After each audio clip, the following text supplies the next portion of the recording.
videoGaiden. Here, recognise this? It's the cover for The Suffering for last year. What a honking cover that was. Game was a bit of a hit though, so midway I decided to bring out a sequel, Suffering 2, The Ties That Bind. If you help us out here, I can talk you through it. Hero Talk is right back. Horror games, they're everywhere these days. Here's one now.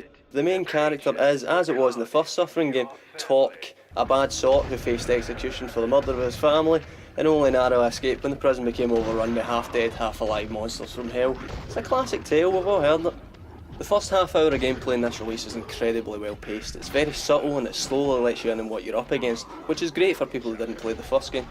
But once the pace does pick up and a bit more of the plot is explained, it crystallises what type of game it is you're playing. It's action. Your objective is to hunt down two evil sorts, one possibly responsible for you being half man, half Maliform, the other who could be the murderer of your wife and kids. It's personal, in other words. The best action plots always are.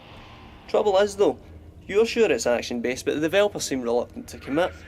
For the duration of the game you're shown past catastrophes and atrocities in the area you're playing in, and there remains the same frequency of these images flashing up on screen, which stylistically is nice but actually becomes slightly irritating after a few hours. It detracts from what the game does best and tries to convince that it's got fingers and more pies. By pies I mean genre pies.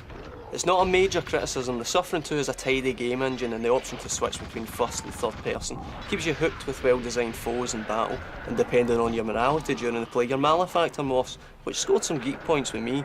I just wish it was a little less cluttered. You're making a mistake. You were born to play the game.